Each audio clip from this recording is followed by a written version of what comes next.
Hello, my friends. This is Rick the Batman, and this is your seat at the table. We are visiting Mount Gundabad. And as I was setting this up, I read through this a couple times over the past 2 weeks, but I've read this off and on for years. Uh, it seems like to me I did this not that long ago, maybe last year I did a version of this. Like I said, we're revisiting because I have a different layout and things like that for my videos. But this might have been one of the ones I did when I was still in the RV, and I figured out how to do it down view consistently. So I'm still learning new tips and tricks and things like that, but it's a slow process. Anywho, this is Iron Crown Enterprises, Middle Earth role-playing game known as MERP, if you're not familiar with it, based on J.R.R. Tolkien's Middle Earth and The Hobbit, The Lord of the Rings, etc., etc. Prowl the dark, twisting, and horror-filled passages of Mount Gundabad, a site of great strategic and significance to both the Witch King and his master Sauron. This underground orc city guards the pass through the northern Misty Mountains. From Gundabad's imposing Drake Gate, the warlords and their goblin hordes march to battle against the free peoples. The thing I found, and I've probably said this before, I find this supplement and like similar supplements to it very useful in pretty much every fantasy campaign that I've ever created over the years or ran or played in, regardless of the background material, whether it's Dungeons and Dragons related material like Forgotten Realms or something that's Rollmaster, what have you, Judges Guild. I've used these because it's a ready-made Orc City, and you can modify them and be quite creative with them. But the fact that you can change the name places, in some cases you don't need to change the name places. You can just do it tongue-in-cheek. You know, the mountain of Gundabad. Oh, no matter where you're at. So there's lots of information use in here that can translate into other game systems or part and parcel. So you can take pieces of it and plug it into your campaign if you need a large orcish settlement or goblin settlement or evil settlement of some sort. Not too rough, not too hard to plug it in. It's pretty good size. I can't tell you off the top of my head if this is the map that came with it or not. I don't think it is, but Gundabad is in it because here's Gundabad on the map. And you can see its key strategic location for any activities for the dark side, the Necromancer or later Sauron and his minions to make use of, because it is at a pivotal point where the Misty Mountains end, and you have the Grey Mountains and so on and so forth, plus access to the great northern, the Forsreich, the northern wastes, and to the further to the east, the withered hearth. But any kind of activities in northern Anduin Valley, or northern Mirkwood, or northern Arthedain, or Arnor, all are going to be affected by or influenced to some degree by this freaking thing here. And so its key location is what one of its primary advantages. Just sheer number of orcs that breed here and or inhabit this place vary from century to century based off of whether or not they're being influenced or directed by servants of Sauron or left to their own devices. And even left to their own devices, except for the occasional infighting or the regular infighting, because these are very quarrelsome individuals and beings. They are going to bicker and fight all the time. So, and let's see, this was first edition printing, 1989. So this is the first edition, and I got it, well, about 4 years after I graduated high school. Lots of information, guidelines, definitions, adapting your module to your campaign. Like I said, MERP has done an excellent job of providing you with the mechanics to adapt this to any game system you want to use. So it's very easy to modify. It's bonus from the D100 percentile system, a D20 system, the D6 system, and in this case a D12 system. Right? I've still yet to come across a game system that wraps off the top of my mind that actually operates off of a D12, but hey, right. Introduction. place where the sun rarely shines. Storm clouds shroud the bleak corner of the north, mingle with the fumes of ceaseless burning from the depths of the earth, as though to hide a great evil from the watchful eye of the Valar. At the juncture of the mighty misty mountains and the dragon-hunted slopes of the Erd-Mirthan rises a solitary triple-spired peak brooding over the forsaken surrounding lands. It commands crossings between civilized Eredor and the wild Rohirrim, between the wind-scored tundra of the Frodowaith and the fertile Anduin valleys. I'm just stumbling all over words this morning. I'm just saying yes, and I know I butchered place names. It is what it is. 54 this year. I do not think I'm going to get better at my oratory skills. Just saying. Anyhow. It spires, one twisted, one cloven, one stabbing, possibly high, as though to rend the very vault of the sky couldn't be mistaken for nothing else of Middle-earth. Face is the south face carved with the dreadful visage of open-jawed and fire drake, infamous to the portal of terror. Its cursed name is Mount Gundabad. So for over 4,000 years, as men reckon, it had passed since the orcs first came to Mount Gundabad. That just goes to tell you how long these folks have been here and how dedicated they are to what they do. So we got the coming of the orcs, the rise of Angmar, Mount Gundabad after the year 1640. And keep in mind that from the role-playing perspective, most of the game material from MERP is set for roughly the Third Age, 1640, about 1,000 years before the War of the Ring, when some of the more interesting locations are still in place. So there, the lands around and the inhabitants of Mount Gundabad itself, the climate, the flora.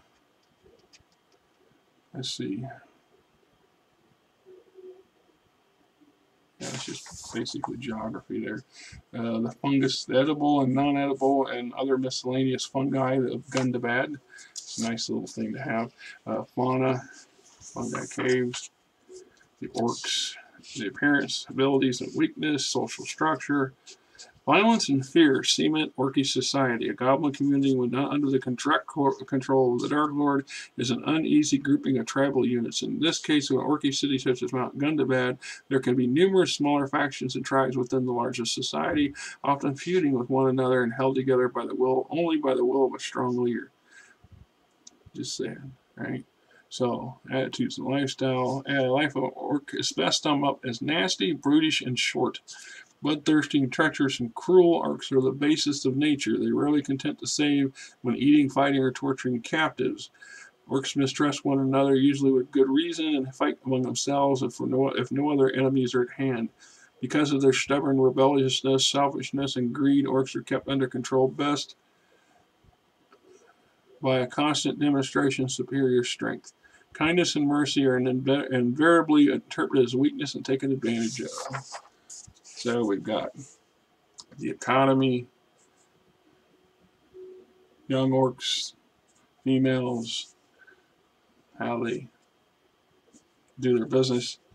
Economy to a man of dwarf who values wealth for trade, an elf who treasures precious things for their inherent beauty. The economy of the orcs seems perverse, but if not incomprehensible. Orcs do not labor for pay, nor for the pleasure of creating with their hands or minds, but by a compulsion of their overlords, who allot the goblins whatever victuals and goods are necessary to sustain their perpetual toil. Goblin folk seek treasure principally for prestige that huge piles of gold and jewels bring, demonstrating the strength and prowess of the predecessor, much as a dragon sits in his cruel splendor on his hoarded loot.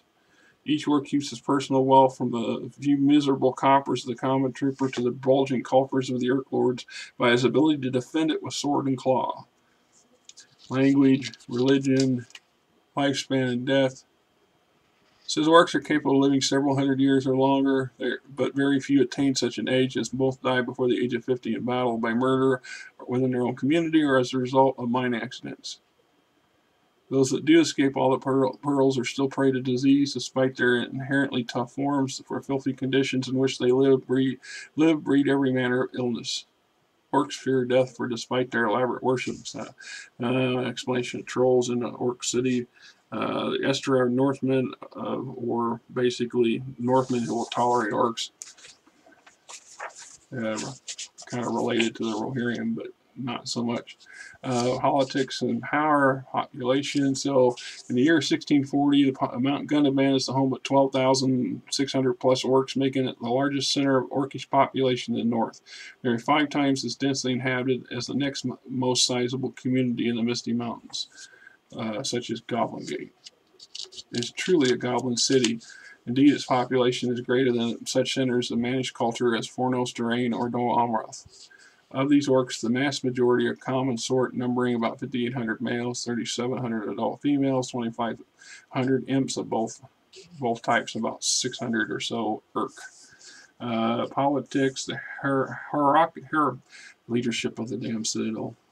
I know that word, I just can't pronounce it.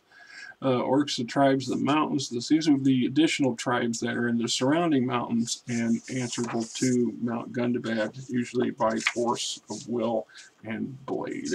Mount Gundabad and Angmar, military forces, breaks down the Orcish military, how they function, some of their specialty units. Royalty Herc, Night Nosers, the Troll Guard, Siege Train, Healers and Priests, the Craft Rings. Overview of Mount Gundabad itself, the Drake Gate, the pits, the fungi caves, the mines, the spires, ventures within the Goblin City. So you got some various things that include humans. So you can occasionally find humans in the York City for various reasons. Some of you might not consider. The plot over 3 Kings of Gundabad. There's the plot. Operations over the principal characters. Items of hire, potent items. So there's things you might find that probably wouldn't want to keep to use. Layout of Mount Gundabad itself, pretty good size. We got closing pits, murder pits, shifting walls, poison bolts, a wetway drought, mazes, traps. Here's an map that especially goes with it. There's Gundabad. Just never took it out, but Drake Gate. More details, blueprints. Yes, Frankie, I hear you at the door. I'm almost done. Frankie, our rescue cat, who wants to be in here because she likes listening to my rambling voice. Or jump up on the table, get her nose and stuff. Cloven Spire, the Twisted Spire, Second Rise, Chambers of the Warlord's Overlook, the Pits, limited random features, unlimited random features. Unique areas, the first sink or upper sink, second sink, third sink, the pits, the forges, fungi cave, fourth and lowest sink, Orcish guard tower, the mines. Mount Gundabad at different times, Third Age 2940, just before the Battle of the Five Armies. It's just only short, but well before the Battle of 5 Armies. Mount Gundabad is powerful in this day as a client state of Angmar. Bold principal items, first stage after the War of the Ring. And then we have Master Beast tables, random features tables, random maze, Master Encounter charts, lots of nifty stuff going on here. So, there's Mount Gundabad. And like I said, as things go, this is a pretty potent and powerful place. And it still would be a threat to the north after the War of the Ring. So at some point, the good races, Strider and his associates and stuff like that would probably put together some kind of foray to put these guys down and maybe eliminate it. Though they may not. It'd be an awful bit of a. You need some pretty powerful forces, I think, in my personal taste. So anyway, that's Mount Gundabad, and this is Rick. And you guys have a good and safe weekend. Enjoy your gaming situation, and however that plays out. Till next time.